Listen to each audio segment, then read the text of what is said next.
Un énoncé, on dit aussi une phrase, est un assemblage de mots, de lettres, x, y, etc., de symboles, plus, moins, inférieur ou égal, égal, etc. Cet assemblage ayant un sens. Par exemple, l'énoncé 1, 2 plus 3 égale 5. L'énoncé 2, pi n'appartient pas à Q, avec Q, l'ensemble des nombres rationnels. L'énoncé 3, 2 plus 3 égale 4. L'énoncé 4, 1 est strictement inférieur à 0. L'énoncé 5, x étant un élément de n, x plus 3 égale à 12, avec grand N, l'ensemble des entiers naturels.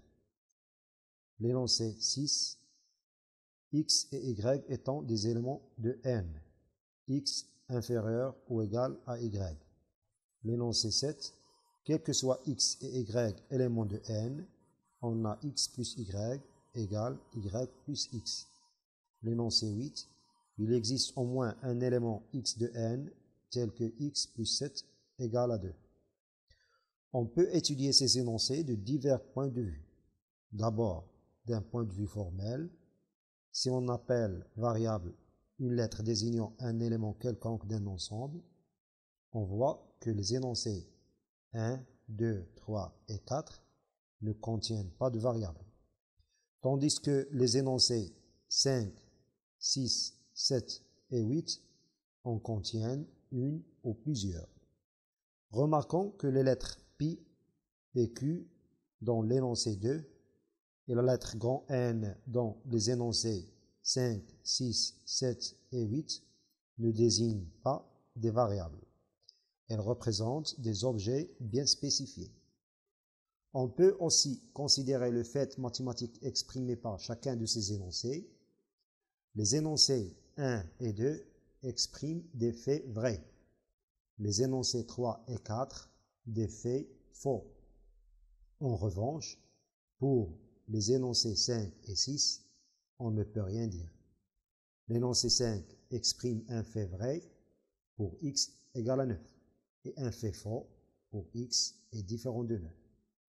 L'énoncé 6 exprime un fait vrai pour le couple xy égale au couple 2, 9, par exemple, et un fait faux pour le couple xy égale au couple 9, 2.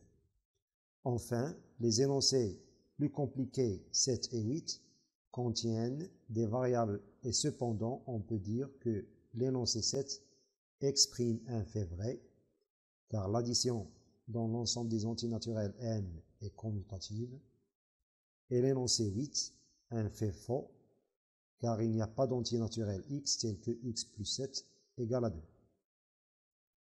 Proposition.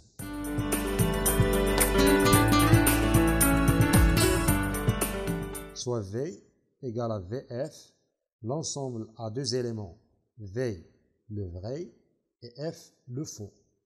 Un énoncé est une proposition si on peut lui attribuer dans la théorie mathématique que l'on étudie un et un seul des éléments de l'ensemble V.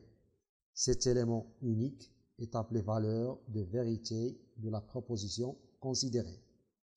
Au lieu de l'ensemble V formé par les deux éléments V et F, on emploie également l'ensemble V formé par les éléments 1, 0. Lorsqu'un énoncé exprime un fait vrai, nous lui attribuerons l'élément grand V ou le chiffre 1 et nous dirons que cet énoncé est une proposition vraie. Lorsqu'un énoncé exprime un fait faux, nous lui attribuerons l'élément grand F ou le chiffre 0 et nous dirons que cet énoncé est une proposition fausse. Ainsi, les énoncés 1, 2, 7 sont des propositions vraies, les énoncés 3, 4 et 8 sont des propositions fausses. Les énoncés 5 et 6 ne sont pas des propositions.